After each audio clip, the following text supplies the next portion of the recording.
Hello, and welcome to Stories of Scotland, a podcast exploring the great histories and mysteries of this land.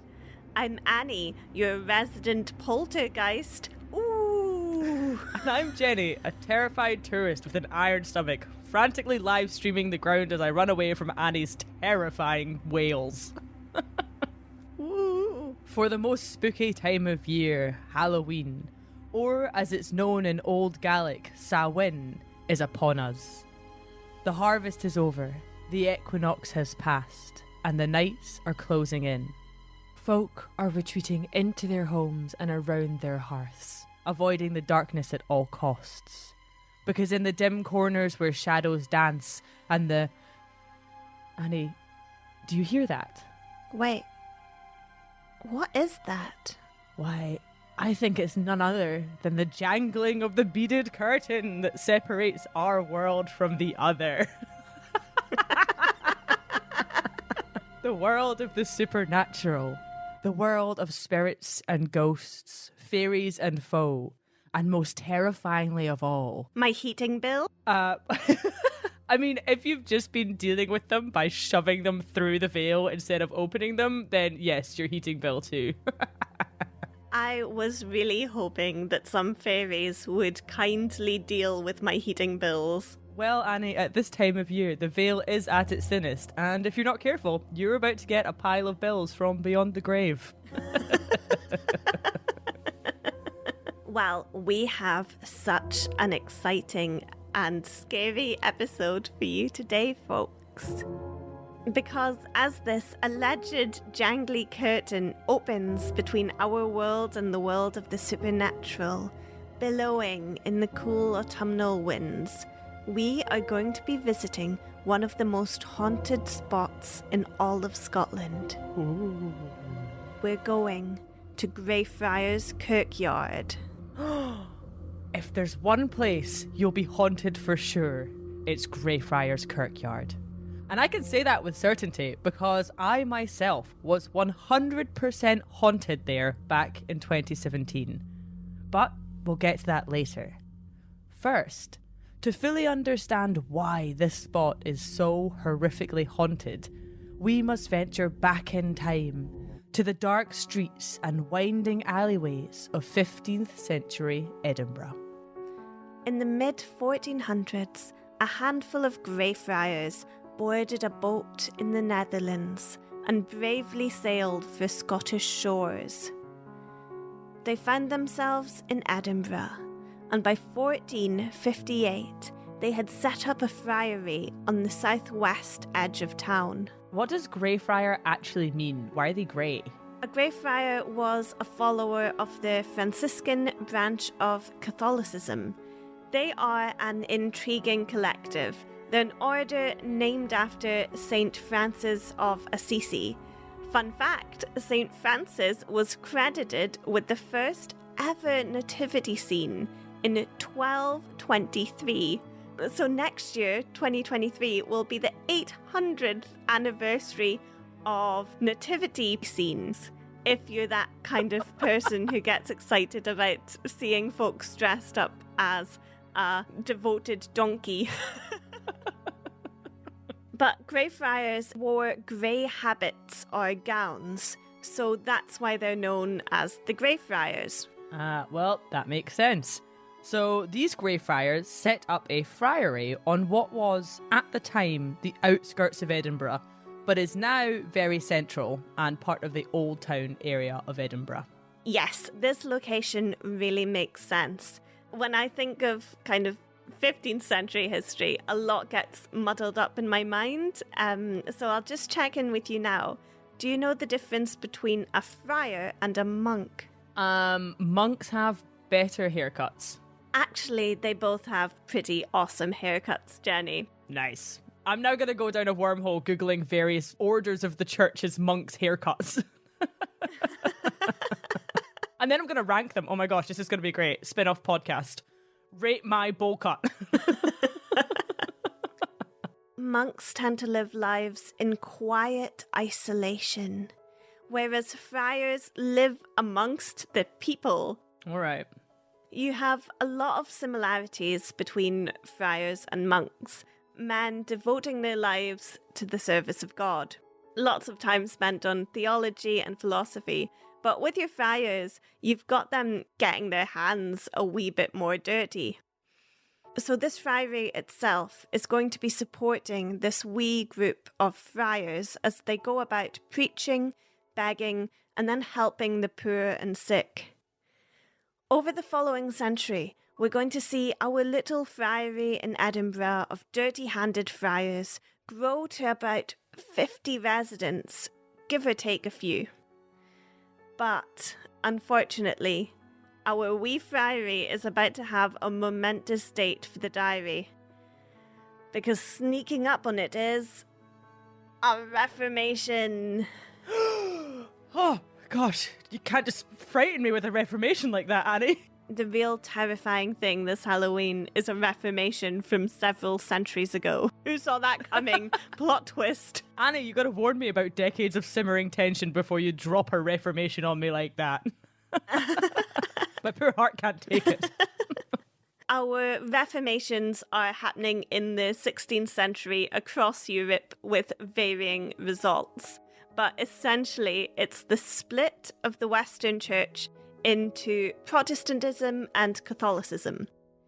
Now, in this time, our wee Greyfriars Church was abandoned, and most of the friars would return in exile to the Netherlands. The friary buildings were taken apart and used for building materials in other structures. But the surrounding friary grounds were not actually built upon. Instead, our favourite Mary Queen of Scots grants this ground to be used as a graveyard. Now she has to do this because the city's other graveyard at St. Giles Cathedral was positively packed to bursting point. Oh, what a wonderfully medieval thought. But in time, Greyfriars becomes more than just a regular old tombstone and mausoleum graveyard, because what do you know? It's the plague! Oh, no, not another one. I don't think I can deal with another plague, Jenny. You're gonna have to. While there were many outbreaks of the bubonic plague or Black Death in Edinburgh throughout the centuries, none was as horrific as the 1645 epidemic. With an estimated 35,000 inhabitants, the city was grossly overpopulated. You see, Edinburgh had far outgrown its defensive walls, yet it was a dangerous time to be alive, and so people sacrificed the open space outside the city walls for the safety within. What this meant was that Edinburgh was packed incredibly tightly within the walls, and if you can't build outwards, you're left with two options: dig down or build up. And the people did both. To this day, the city is riddled with underground vaults and buried streets. But in general, building up is easier than digging down. And so the buildings grew taller and taller, squeezing as many people on top of each other as they possibly could. Some buildings grew as tall as 10 stories, a very impressive architectural feat for the time. I'm not sure about this fact, Jenny. 25 stories tall, Annie. Some of these buildings were reaching like 75 stories. They had elevators. So myself and Jenny, we went on a couple of tours of Edinburgh recently, and our tour guides told us that buildings got to the grand height of 14 floors. 150 floors. I'm sure that this is a bit of an exaggeration. It's tour guide creative license / podcasting creative license. Archival accounts of visiting Edinburgh suggest the tallest buildings were about 7 or 8 stories in some places, which is incredibly tall for the time period. The safest I feel saying is that they were 37 stories high, and I'm sticking with it. But back then, the people were jammed into these rickety mini skyscrapers. People needed homes to live in to protect them from the elements and dangers of the streets. However, within these overcrowded walls, they discovered another threat. The living conditions made them incredibly vulnerable to disease. And this wouldn't have just been because of their cramped quarters. There wasn't access to good sanitation. There was no plumbing or sewers, meaning that any and all waste was thrown out of the window onto the streets below, with a call of Gardez-Lou! But Gardez-Lou is actually a shake-up of the French Gardez-Lou, meaning watch the water. Think that was also a shake-up of the French, Jenny. Again, podcasting creative license on entire languages. But it's in these conditions that the plague arrived in Edinburgh. It's believed to have come in through the city's main port at Leith. Sea was a very common mode of transport for the plague. Sailors and merchants would pick it up in one port, and by the time they'd arrived at their next port, the ship would have been ravaged by it. It was easily carried onto land as rats were common on ships, fleas were common on rats, and the plague was common in fleas. As soon as it landed in Edinburgh, it began spreading fast, aided by the overcrowding and unsanitary conditions. Leith was particularly badly hit. It's estimated that half of the inhabitants of this area succumbed to the grim disease. It would start with a fever and flu-like symptoms, but quickly develop into extreme pain and gangrene. Lymph nodes would swell into the famously grim buboes that give the name bubonic plague. For the majority who caught it, death typically came after just 10 days of infection. The rich fled the city as soon as they could, and the government moved to Perth. But those who didn't have the means had to stay and suffer. By July, the epidemic was at its height, and bodies littered the streets. Anyone showing symptoms was either quarantined in their house with their entire family, or banished to isolation in specifically built huts outside the city walls. That's really a lose-lose situation either way. Especially if you're one of the family members who's not showing symptoms, but you have to be quarantined in there, which basically seals your fate, even though you're not necessarily ill at that point. By November, the worst of the plague was over, but the city was in shambles. Some estimate that up to half of the entire population died. However, these numbers are probably too high. I think it's probably closer to 20 or 30% of the city, so that's somewhere between 7,000 and 10,000 people. That's a lot of people, but Jenny's right in what she's saying, that this is a large percentage of the population, whether it's 20% or significantly higher than that. And that's meaning that absolutely every family has been touched by the plague. Yeah, and as you say, it's a large number of people no matter what, which means that there was a large number of bodies. And remember, Edinburgh was already incredibly tight on space, and so it was impossible for all of these bodies to have individual graves. And so, as was common in plague-struck communities, plague pits were dug. And one of these pits was in Greyfriars Kirkyard. Hundreds, possibly thousands of bodies were unceremoniously flung into this pit. Hang on a wee minute there, Jenny. That's really loaded language. I think it's quite pragmatic for people not to have ceremonies in the midst of an epidemic, isn't it? Yeah, I guess so, but at the same time, people would usually have had ceremonies and they were not being able to have that. So if nothing else, the bodies are just being put in that pit and covered up. So I guess that when we're saying unceremoniously, we're thinking about the trauma that would have impacting the families who are having to bury their loved ones in a plague pit. Like, that must be a dreadful choice to have to make. But I guess they didn't have any other choices at all. No, exactly. And I think at the time it's also important to note that having a proper grave ceremony and burial was part of allowing the soul to move into the afterlife, a lot of people would believe. So if you're having this plague pit where there are many bodies in there that aren't in the time believed to have their souls moved on, I'm just saying it's leaving you wide opening for haunting 100 years down the line. I think that's a little bit of a misinterpretation of the religion, because it's consecrated ground, and I think that the bodies would be being blessed still, but just en masse instead of as an individual grave. I don't know, Annie, that still to me sounds like it's leaving us open to a lot of hauntings.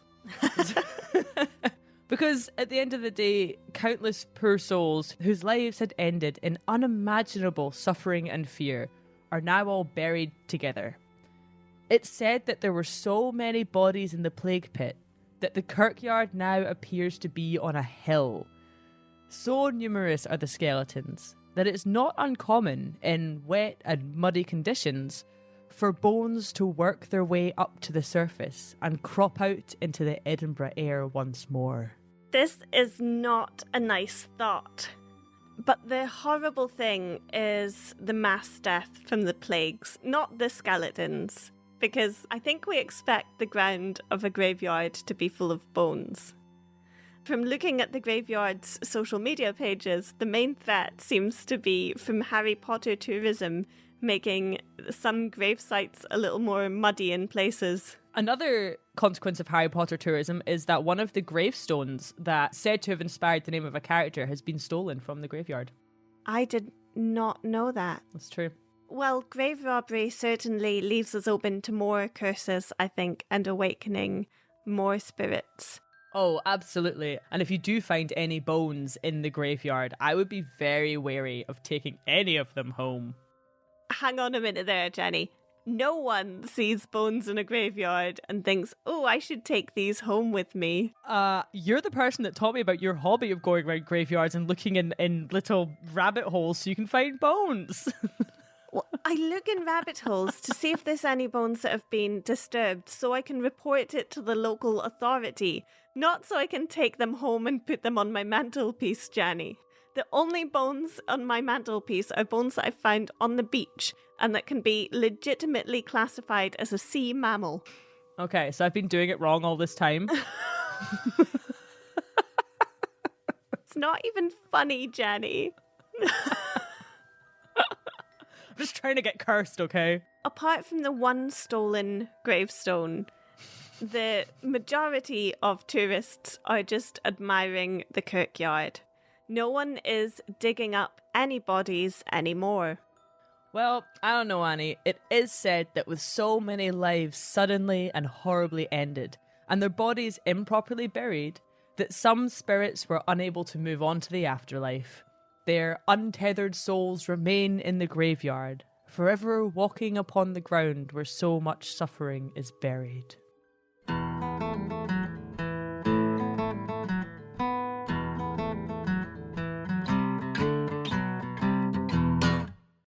If we rewind a little bit, Annie, before the grimness of the plague, you said that the original friary was taken apart and used in other buildings. But if I recall, there is a kirk in the graveyard today, isn't there? Aye, there is. This kirk was built by the council in the early 17th century, just as Edinburgh's population was growing rapidly. And the nearby St Giles Cathedral could no longer handle the amount of folks looking for its services, both in their lives and their afterlives, or buried lives.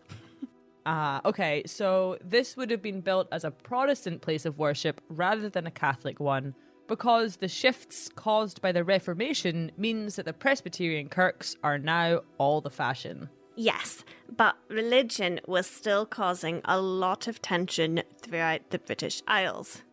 Protestantism was the branch of Christianity favoured by the majority of those in power, and they would write laws to uphold their religious beliefs and to suppress the beliefs of others. However, we are seeing a divide between the people in power in Scotland and the people in power in England. Scotland and England not agreeing on things. This is highly unusual. Very suspect. Now, though both countries are being controlled by Protestant doctrine, the Scottish Church adopted a Presbyterian structure rather than the English Episcopalian framework, resulting in many different fundamental beliefs between the religious identities. And even though the union of the English and Scottish crowns took place back in 1603, there were still many differences between the countries 30 years later. And so King Charles I decided that unity is needed, and this unity shall come in the form of a single religious belief system. This is called religious uniformity. It's when a ruling power tries to impose a singular set of beliefs on a nation, at the exclusion of other religions and beliefs. And this is no easy task. In 1637, when King Charles I tried to implement his unifying Book of Common Prayer in Scotland, a woman named Jenny Geddes threw a stool at the Dean of Edinburgh's head as he read from it. Yes, Jenny Geddes threw her wee portable chair at him. This was a good example of women taking a leading role in fighting for their religious freedoms.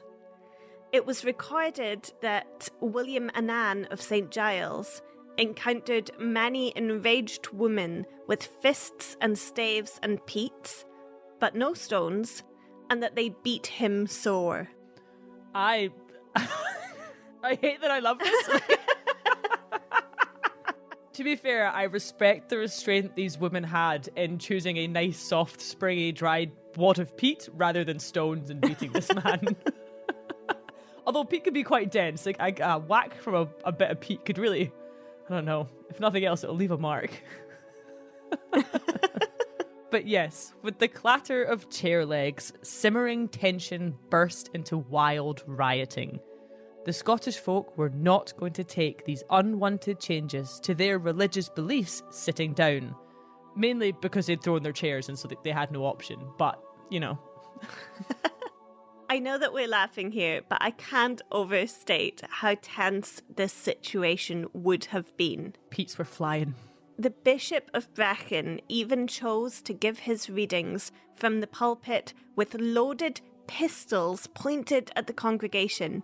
No. Can you imagine it? I actually can't. That's astounding. So it's no secret that the changes brought in by King Charles I were unpopular. And so I sense a wee bit of rebellious spirit brewing.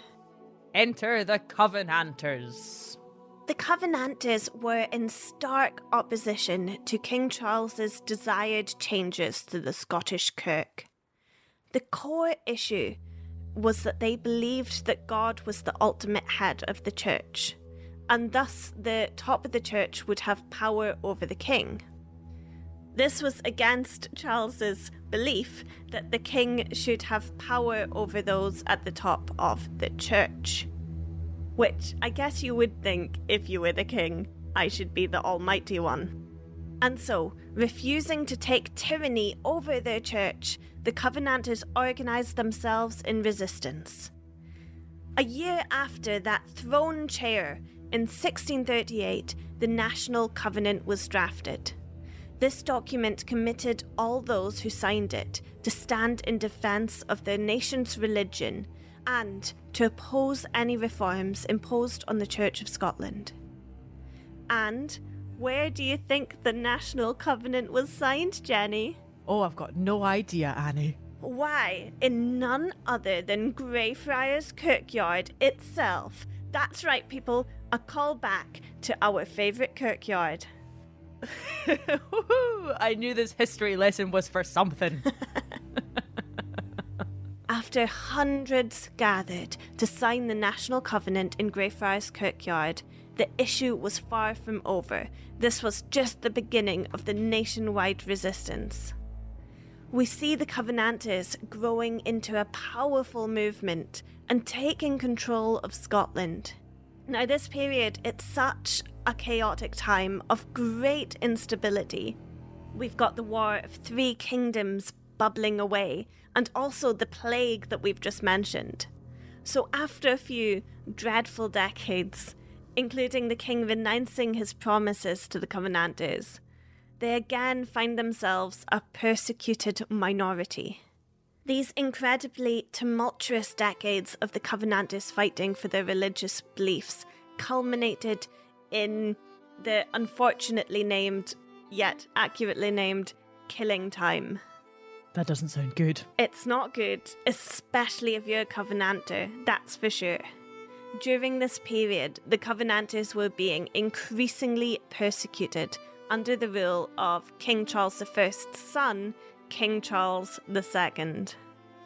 And then, in the spring of 1679, a group of Covenanters murdered James Sharp, who was the Archbishop of St. Andrews.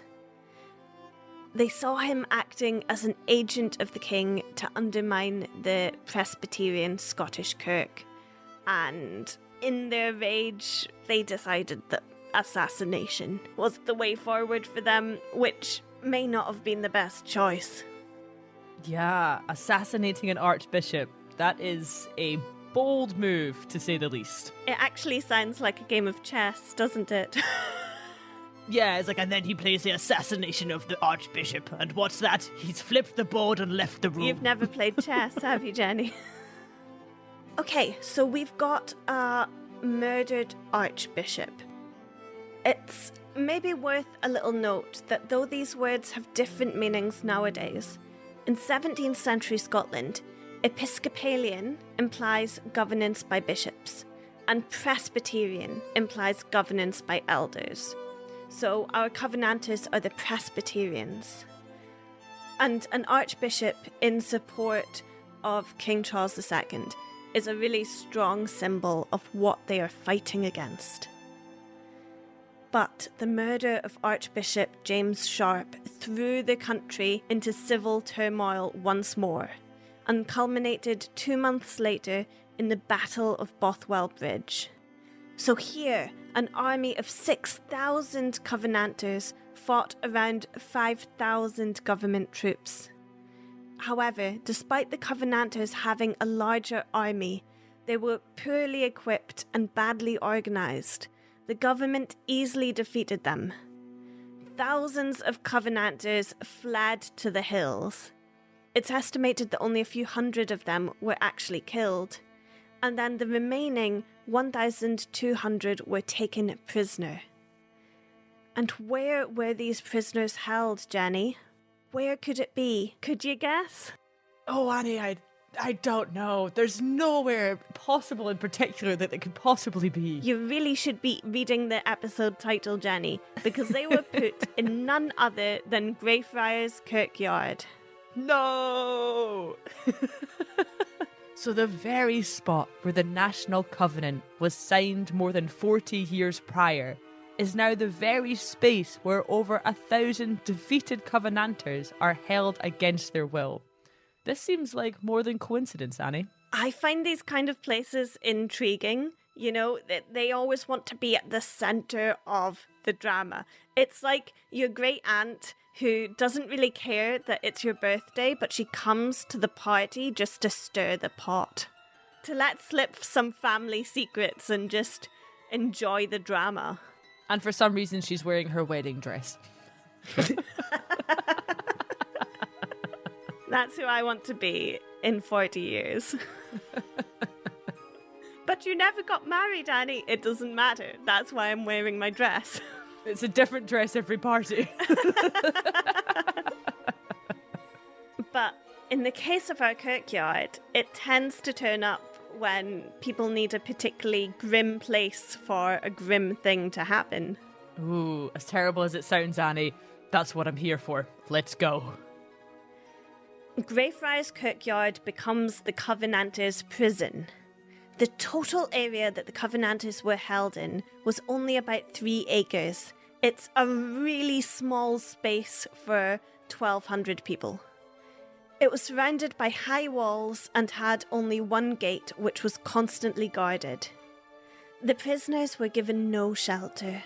They were left out in the elements day after day, night after night for months on end. They were given but a penny loaf of bread a day, which is really just a little bread roll, It's not enough calories to maintain a human body, of any size, really.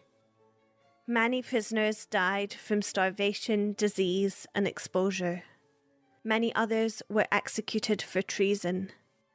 The only way to escape the prison was to renounce their faith and beliefs and take an oath that they would never rise in arms again. The majority of the prisoners took this option and were released. However, after about 4 months, there remained a core group of about 300 starved men who refused to submit and renounce their strongly held Presbyterian faith. That's 4 months from the end of July. That's really 4 months in an outdoor prison in autumn in Edinburgh, which is pretty dire conditions. Edinburgh has a brutally cold wind this time of year. As the winter began closing in, the government finally arranged for the remaining men to be shipped to the American colonies as indentured servants. And so, in November, the remaining 257 men were taken to Leith Harbour and boarded the ship the Crown of London, bound for the plantations in America. But the Crown of London would never reach its destination, because on the night of 10th December 1679, it was sheltering from a violent storm off the coast of Orkney. The anchor chain of the Crown of London snapped, and she was driven onto the rocks. Between 40 and 50 prisoners would survive this night. What's really tragic about the situation is so few prisoners survived, though the ship's crew, they all lived, and they could have made the choice to open the prisoners' hatches and prevent their loss of life. That would have at least given the prisoners a chance to save themselves, but instead the crew chose to abandon them to certain drowning. What a awful, awful situation all round. The site for their merciless imprisonment and the home to untold suffering, starvation, death and execution of these Covenanters was Greyfriars Kirkyard. And even those who survived the 4 months and didn't renounce their faith, who were sent from their beloved homeland into indentured servitude, were struck with the worst luck possible on their only way out of Greyfriars. But the story doesn't end there. In fact, this is just the beginning of Greyfriars Kirkyard becoming one of the most haunted spots in all of Scotland. You see, the particularly brutal treatment of these prisoners was overseen by the Lord Advocate of Edinburgh, a manny named George MacKenzie. Or, as he was affectionately known, Bloody MacKenzie. So Mackenzie got his nickname not from a beloved family member, but rather to acknowledge his legacy of brutality. George MacKenzie oversaw the tough policy pursued against the Covenanters during the killing time, including the mass imprisonment in Greyfriars Kirkyard.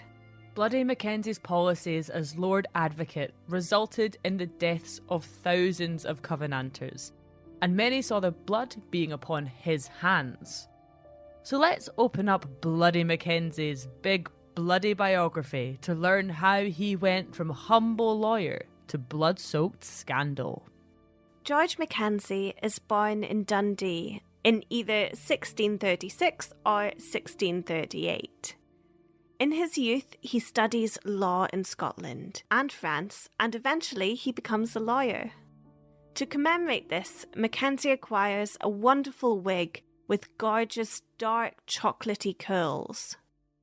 However, the beauty of his new glorious locks could not disguise the rot within his heart.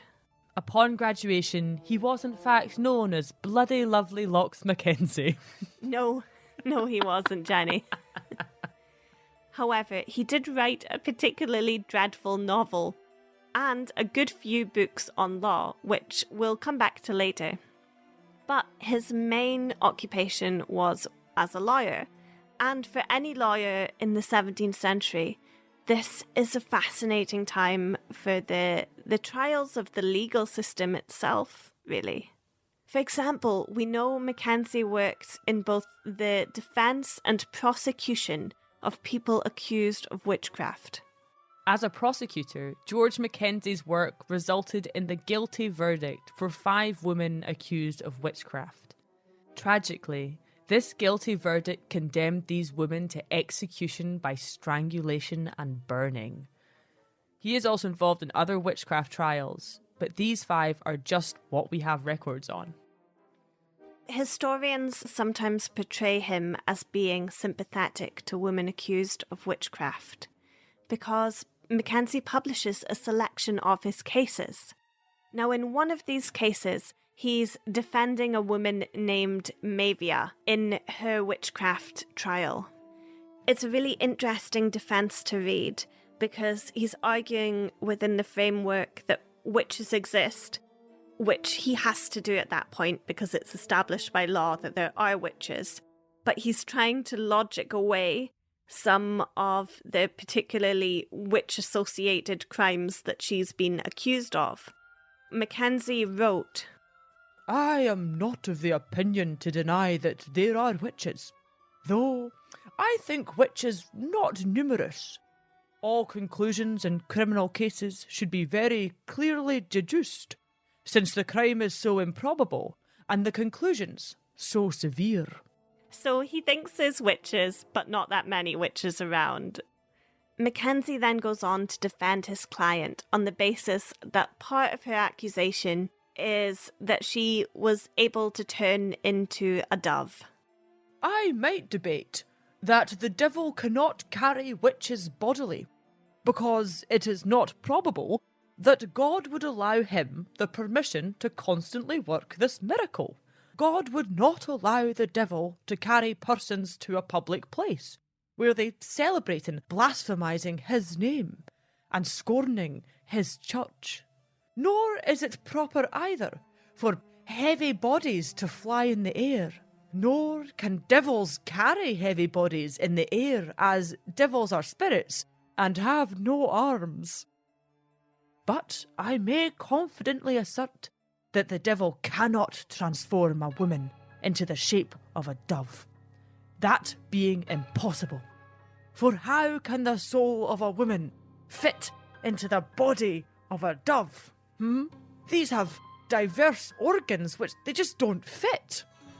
To believe in such transformations is heresy by the canon law, and is deserving of excommunication. I think this shows us a lot about Mackenzie's personality. And the anatomy of doves. I mean, have you ever tried to squeeze a whole woman into a dove, Jenny? Just the once. And to be fair, it was devilishly difficult. So Mackenzie forms these clever, strong arguments grounded in logic. Yet he goes along with the authorities and enables them to execute women for a crime that you can see he himself is very uncertain of. The strength of his argument actually makes me think he's a very weak man for his role prosecuting women for witchcraft. We can begin to see a chasm of difference between his own morals and his actions when he steps onto the other side of the bar to prosecute women for witchcraft. Honestly, I would have far more respect for Mackenzie if he actually had a zealous belief that the women he prosecuted for witchcraft were actually witches. When we were doing research, I kept coming across things that suggested that he had empathy for the women accused of witchcraft and was somehow immune to witch hunt fever, because he writes that he doesn't logically think that a woman can become a dove. However, he then went on to prosecute plenty of non-dove related cases. We have 5 women: Agnes, Bessie, Isabel, Margaret, and another Margaret, who were executed partially because of Mackenzie's role in the prosecution. And this pile of innocent women's bodies isn't even why he earns the nickname Bloody MacKenzie. It's just a strange footnote in his history. I think it's really bad when there's more than one pile of bodies for folks to choose from when they are giving you your nickname. Yeah, it should be double Bloody MacKenzie. Blood and Bones MacKenzie, maybe. Ooh, I like that.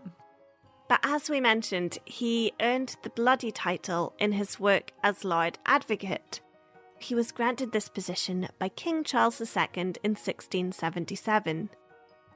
The Lord Advocate in Scotland is a pretty sweet job if you can get it, as it's the chief legal officer for the Crown. And in this very high role, Mackenzie enthusiastically, ruthlessly, and brutally prosecutes the Covenanters. We've already covered what happens when he has to deal with a great number of Covenanter prisoners being caught after the Battle of Bothwell Bridge, so this is the other side of that story.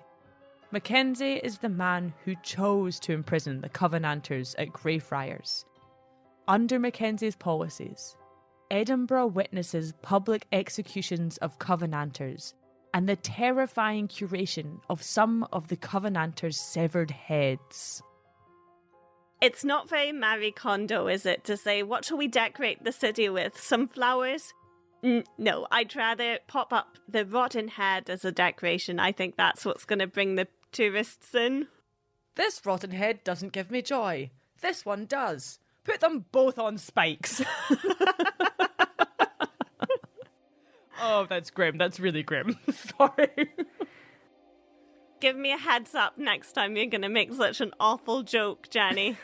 Look, Annie, he was just trying to get ahead in life. However, George Mackenzie clearly believed that he did a splendid job because he boasted, "No king's advocate has ever screwed the prerogative higher than I have. I deserve to have my statue placed riding behind King Charles II in Parliament Close." George Mackenzie does actually have quite a big legacy because he ends up founding the Advocates' Library, which goes on to become the National Library of Scotland, which is much cooler than a statue riding behind Charles II in the Parliament Close. However, life, or rather death, played a very cruel joke on poor old George Mackenzie. When he died at Westminster in 1691, his body was brought back to Edinburgh. And there, he was entombed in, drumroll please, Greyfriars Kirkyard. Way! That's right. He ended up buried in the same ground as his Covenanter victims. Only he wasn't buried in just a regular grave. He was entombed in a mausoleum. This mausoleum is a circular stone building with sort of inbuilt stone columns all the way round. It has big heavy wooden doors with little windows in them, and a domed roof. But the story of George Mackenzie doesn't end with his entombment in this mausoleum in Greyfriars Kirkyard. For even death couldn't keep Bloody Mackenzie from wreaking havoc upon the people of Edinburgh. Because, over the following centuries, his brutal life was memorialised in myth. 200 years after Mackenzie's death, Robert Louis Stevenson wrote in his 1889 book, Edinburgh, Picturesque Notes, that behind the church is the haunted mausoleum of Sir George Mackenzie. When a man's soul is certainly in hell, his body will scarce lie quiet in a tomb. Sometime or other, the door must open, and the reprobate come forth in the abhorred garments of the grave. Spooky.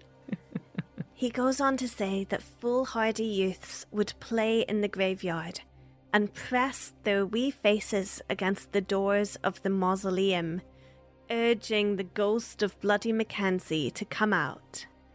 The kids would chant, Bloody Mackenzie, come out if you dare, draw the sneck, and lift the bar. If anyone didn't recognise some of those Scots words, Bloody MacKenzie, come out if you dare, open the lock and lift the bar. I know this sounds ridiculous, but that actually gives me chills because it's exactly how I got haunted. Is it finally Jenny gets haunted story time? No. Let me give you some context first, because I have made the mistake of telling this story without context before, and just had the absolute Mickey ripped out of me for it. So, to avoid further skepticism to my very real haunting, let me lay some groundwork. No amount of groundwork is going to hold back my skepticism. I know. All right, Jenny. I'm gonna try so hard here. Okay. Let's roll on with this tale. All right. So we know that Mackenzie's mausoleum has been considered haunted for hundreds of years. But there's a story from the late 90s that seems to explain just why the decades since then have been far more paranormally active. Before this event, the reports of spooky activity were of hearing blood-curdling screams coming from deep within the mausoleum, or hearing the sounds of a coffin being hurled around the inside of the building, as if something were trying to escape it. But one stormy Edinburgh night in 1998 would change the nature of these fairly harmless spooky reports forever. The streets were dark and torrential rain was streaming down the cobbled alleyways. A homeless man was in desperate need for a place to shelter for the night, and upon passing a warm and lively pub from which the latest Spice Girls hit was eerily emanating into the soaking darkness of the street, he saw Greyfriars Kirkyard across the road. The tops of the various mausoleums were visible over the high stone walls, and an idea came to our anguished fellow. He crept through the wrought iron gates and hurried between the headstones to one of the mausoleums. Alas, the heavy iron door was impenetrable, and so he moved on to the next house of the dead. Again, the metal bars wouldn't so much wiggle as he desperately tugged on them. And so, he moved deeper into the graveyard and towards a mausoleum shrouded in shadow. When the man tried the heavy wooden doors, they did not open. But the weather was relentless, and so he summoned all of his force and he hurled himself at them. And with a crunching lurch, the doors opened, and our man entered the mausoleum of Bloody MacKenzie.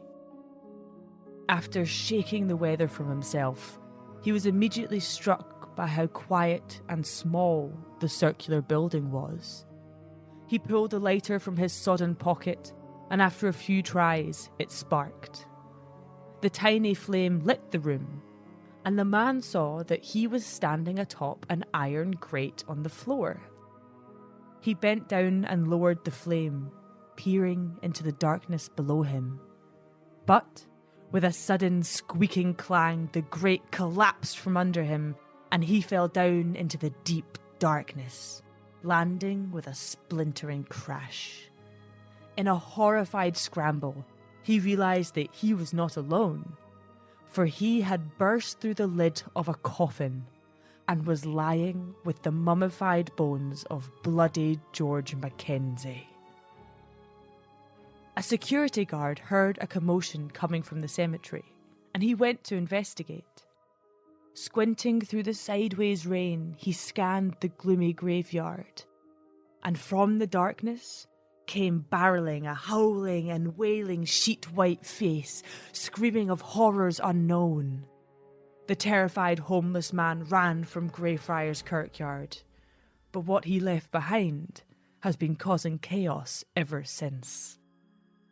There's many different versions of this story, all from around about the same time, that kind of 1998 Spice Girls peak era. However, we've not been able to find a police report or any newspaper articles about the incident from the time. So it's important to highlight this because some bad things that are real have actually happened in the mausoleum. There is damage to the mausoleum, and enthusiastic tour guides like to point to the hole and tell you that that's where the homeless man fell through. However, I think this is just a convenient mausoleum hole that fits this story. And so, on the balance of evidence, which is that there's no evidence that this story exists, though it's massively popular, I think it's highly likely that this is just an urban legend and not an actual event that happened. All right, well, yes, that is technically correct, Annie. But if Bloody MacKenzie wasn't released from the confines of his coffin in 1998, there is no denying the terrifyingly true tale of two teenagers in 2003. Yes, so this one is actually well reported. Two young lads had heard of the alleged hauntings at Mackenzie's mausoleum, and so they decided to break in and see what truth there was behind it.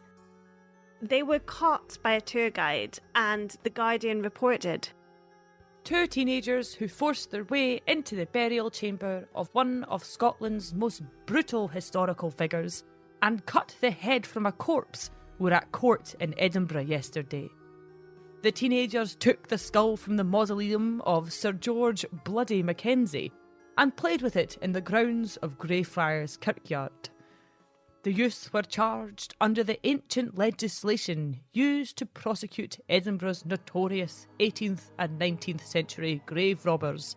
It was the first time for over 100 years that anyone had been accused of violation of sepulchre. Violation of sepulchre is an old crime in Scots law. The word sepulchre means burial tomb or chamber. So this law is about violating a grave or a tomb. It's a charge that has been used over the centuries to prosecute those caught grave robbing or emptying graves so that they may be resold.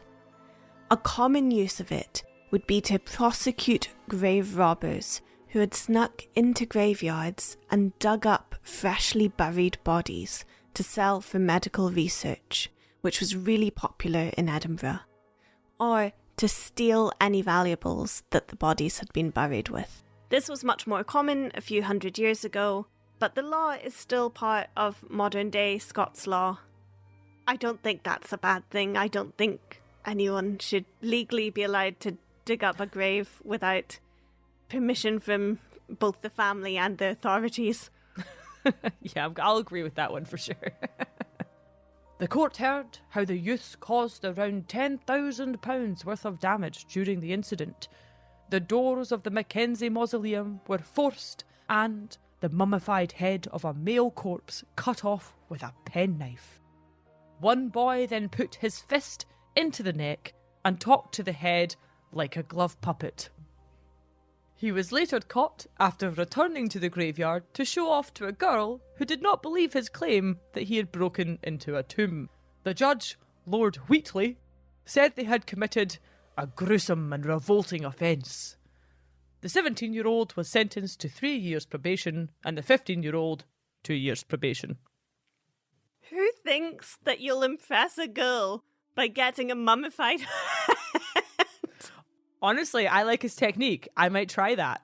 No, Jenny, that's how you traumatize a girl. That isn't... Shall we get drinks, coffee, or should we go for a dinner date? Well, actually, have you seen the severed head? I mean, if I were in my final resting place of a mausoleum, enjoying a peaceful eternity of nothingness, and then the next thing you know, my head's a sock puppet, I'd be pretty annoyed. Yeah, that's fair. And you wouldn't be alone, Annie, as these disturbances seem to have angered old Bloody MacKenzie. For what was previously a light bit of haunting took a much more violent turn. From then on, people reported being blown back from the door of the mausoleum with such a force that they were knocked out when they landed. One woman described walking by the mausoleum and feeling someone's hands tighten around her neck from behind. Terrified and thinking she was being attacked, she whirled around, only to find that there was no one there. Heavy hand-shaped bruises soon developed all around her neck. But that's not all. Over 450 violent attacks have been reported happening around the mausoleum. These include scratches, bruises, and burn marks suddenly appearing, or being pushed or grabbed by some unseen force. And it's not just physical injuries. Many feel lightheaded and faint. Intense waves of nausea overcome countless others. Some start shaking uncontrollably or become numb in their faces. Restricted breathing or hyperventilation is common, and people can have panic attacks or be violently sick behind a headstone. This is about everything that you really don't want to happen to you in a public place. This is true, but it doesn't always happen straight away in the graveyard. Many report bizarre scratches and cuts appearing once they've left the graveyard, as if some malicious entity has stalked them out of the cemetery walls, hell-bent on doing them harm. Well, I do pick up countless bruises and cuts in day-to-day life. I'm just a very clumsy person. I have no spatial awareness. If I'm walking past a bush, I'm never going to not be scratched by it. So I do find this a bit hard to believe. Well, how about a first-hand account of a Bloody MacKenzie haunting to change your mind, Annie? Okay, I'm willing to do this. But before we go into this story, Jenny, can you testify that you actually believe that this was a haunting? I can. I want ghosts to exist, but I am skeptical about ghosts. But this was such a bizarre incident that, I don't know. And there's just, let me tell the story. Okay, on you go. Let's roll. All right, picture this. It's 2017. I'm with my boyfriend at the time. I'm still in my decade of straight haze, so I'm definitely wearing skinny jeans and an infinity scarf. He's American and over visiting, so we decide to have a touristy day in Edinburgh. There's already so much to unpack here, Jenny. No time for unpacking, Annie, only haunting.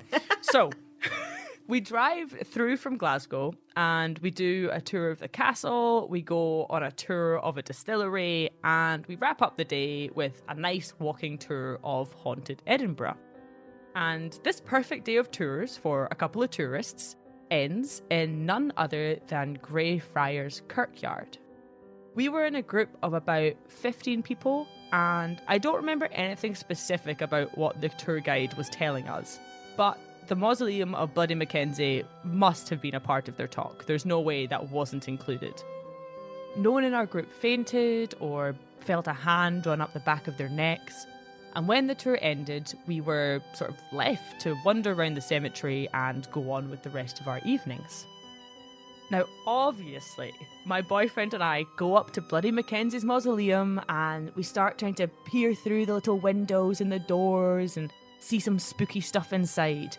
And I distinctly, really, really clearly remember saying, like, "Woo, come and haunt me. Ooh, come on, big fella, come and get me. Ooh." And as we stood there, nothing happened. So we carried on and headed home. I drove back to Glasgow. I hadn't been drinking. We'd had a nice pub dinner earlier, but yeah, totally sober. We were feeling tired but happy, feeling good, feeling ready for some sleep, and we got home and went to bed. Next thing I know, I'm suddenly wide awake. It's dark and quiet. We've clearly been asleep for a few hours, and now, for no apparent reason, I am wide awake. I feel totally fine. I'm alert. It's as if it's midday. And I'm confused as to why I'm so wide awake. Usually I'm a really heavy sleeper. So I check my phone and I see that it's 3 a.m. on the dot. And as soon as I see that, like, I clock it's 3 a.m. I go, oh, that's a bit weird. Like, that's spooky, ha ha ha. This intense wave of nausea hits me like a truck. And I realize I'm about to throw up. Like, I didn't wake up because I felt sick. I woke up and then I felt sick. So I had to sprint to the bathroom and vomit. Afterwards, while I'm doing my teeth, I feel totally fine. There's no nausea left. There's no reason that I would have been sick. And so, yeah, there's no lingering ickiness. And I just went back to bed and fell fast asleep. This story is not convincing me of anything, but it's slightly putting me off my lunch. No, I know that it sounds like I just threw up and it's no big deal, but this is a really weird brag. I do not throw up. The last time I threw up, which was non-alcohol related, I will say, was when I was 10 years old, and my family even calls me Iron Stomach Jennifer. Like, throwing up randomly in the middle of the night has never happened to me before, and it's never happened since, and I just knew there was something bizarrely odd about the suddenness of its onset and its leaving. I don't know, to not throw up for 15 years and then randomly vomit right after taunting the ghost of Bloody MacKenzie is too much of a coincidence to me. And like I say, I just, on some weird deep level, I know that I have been haunted by Bloody George MacKenzie. Anyway, I told this to my sister and I was dead serious about it, and she genuinely almost died with laughter and has never let me live it down. So I didn't tell anyone else. And then actually earlier this year, my mum sent me through a podcast about all these other reports of really similar things happening. People leaving and throwing up, people being randomly sick, nausea, all these things happening the night after they visit Bloody George MacKenzie's tomb. And I was vindicated. Annie, they don't call me Iron Stomach Jennifer for nothing. I was haunted. The spookiest thing about this whole story is how your family calls you Jennifer and not Jenny. No, the spookiest thing is that I was haunted by old Bloody MacKenzie. All right, well, I'm going to suggest the hypothesis that perhaps you just ate something dodgy, old Iron Stomach Jennifer. What did you have for dinner that night? I'm not sure. We had a pub dinner, I remember that, so probably my usual of scampi, chicken nuggets of the sea. Okay, well, there you go, Jenny. You probably had a bad chicken nugget of the sea, not a haunting. I know what happened to me, Annie. And even if there was some explanation other than my stomach being haunted, countless others have reported and experienced weird ailments, injuries, and happenings, all associated with Greyfriars Kirkyard.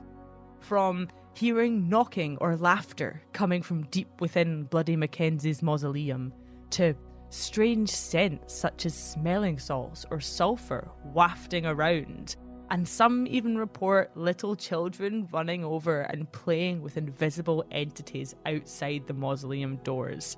So, yeah, you can say what you like and be as skeptical as you like, but something weird is going on there.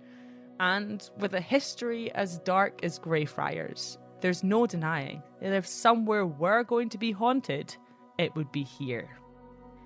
I'll just add in that there's apparently a couple of haunted mausoleums in Greyfriars Kirkyard. One is the Black Mausoleum and the other is Mackenzie's Mausoleum.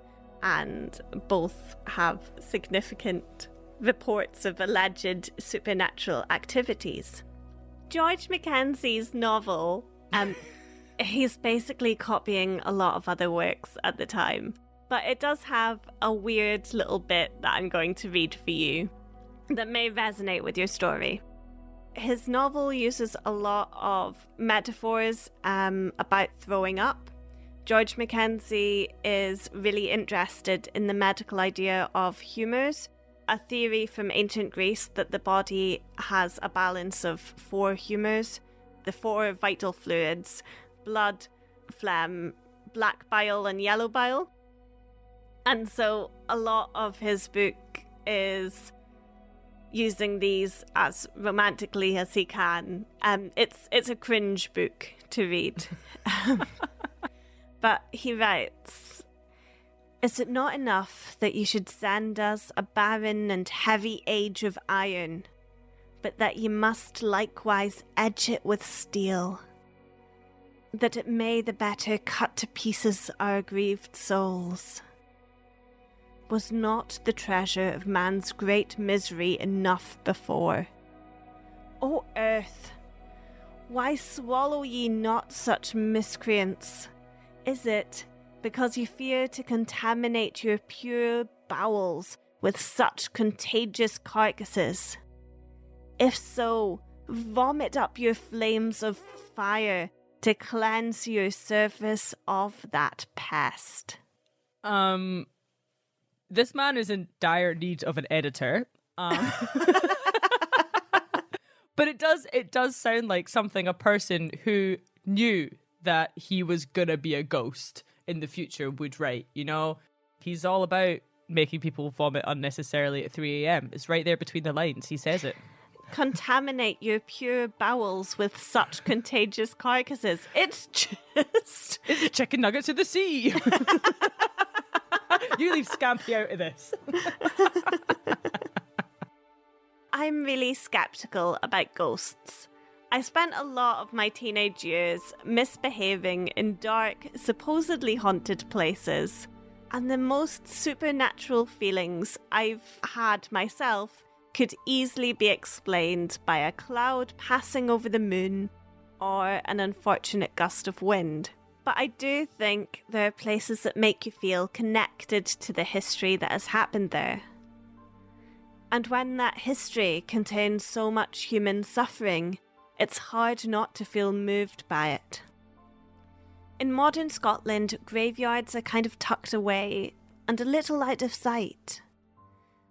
When you suddenly step onto hallowed ground, surrounded by stones carved with the names of souls of the bodies buried beneath your feet, it makes sense that it pushes your mind into thinking about spirits, ghosts, and the afterlife.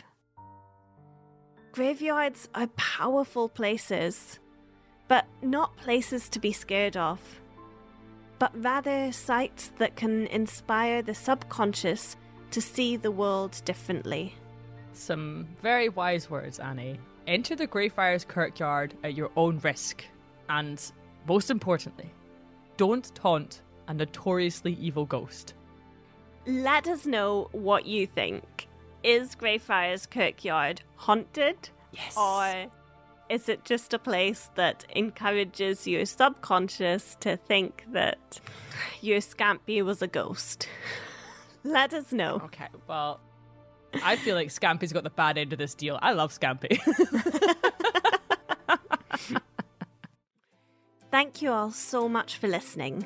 If you've enjoyed this episode or have been a fan for a while now, why not head over to our Patreon?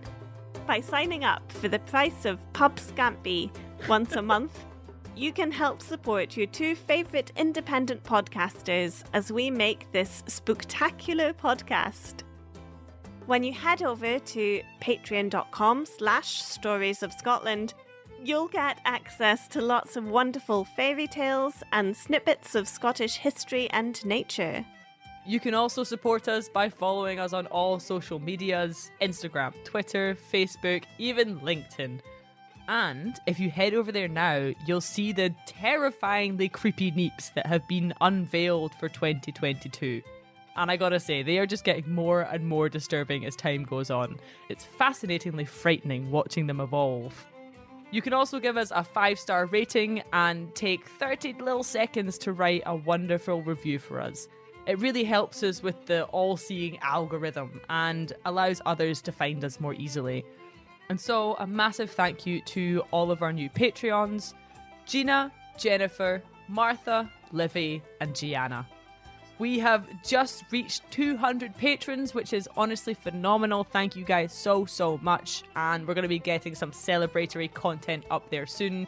So if you'd like to hear that as well, get on over there, sign up, help support us. Please, please, please help support us. So since Halloween is just around the corner, I would like to think of everyone in the turnip patch as delightful little turnip elves. And we're all choosing our favourite neep to carve into a lantern that we're going to use to scare away any troublesome poltergeists. However, my little elf friends, we're going to misbehave with our turnips and use them to scare folks who dare to be outside late on Halloween. And when people are scared and run away from us with our hovering turnip lanterns, they're going to end up in our turnip patch, where we'll be having a neepy Kaylee. Our turnip patch party is pretty spectacular. We are drinking turnip spice lattes and eating sweet turnip pie with our turnip sorbet and neep ice cream. Or ice scream, since it's Halloween. We're going to have a big fire and we'll be dancing around it, and we'll be toasting our little elf hill with our goblets of turnip wine, turnip aid, turnip juice and turnip liqueur that's strong enough to bring a turnip to life. I don't doubt that. Now, one of us accidentally spills a little of our turnip liqueur onto a turnip itself, and suddenly this turnip sprouts little legs and arms, and it whisks us up into turnipy waltzes, and it starts spreading like gremlins, putting neep liqueur on all the other turnips in our turnip, and we're all choosing our favourite neep. All right, okay. And we have a great time. It's a sweet. mash. It is a turnip mash. A turnip Right, mash. okay. It was a graveyard dance. Until next time, everyone, Slanjava. Slanjava.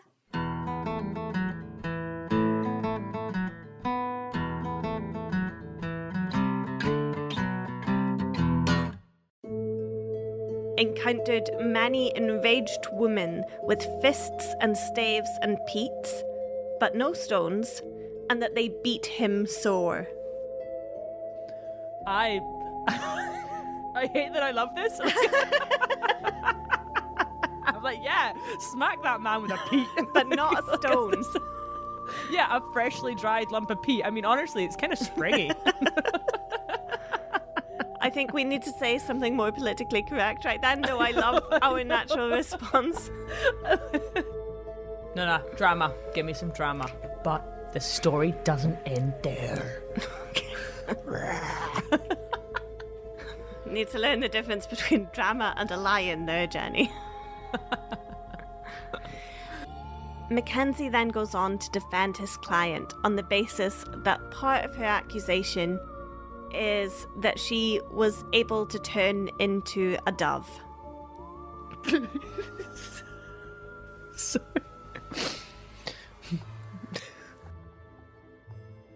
So the first part of his argument seems to be as though he's imagining how they'd put on in a theatre or something similar a woman turning into a dove, and he's saying, oh, we could just, carry her as though she's floating, but a devil couldn't carry her. We're gonna need a bigger dove costume.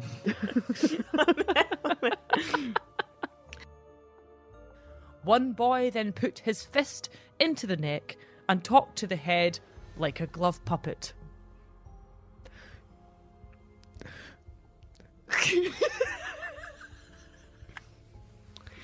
In some ways, like the devil would with a dove puppet. I think that joke stands up.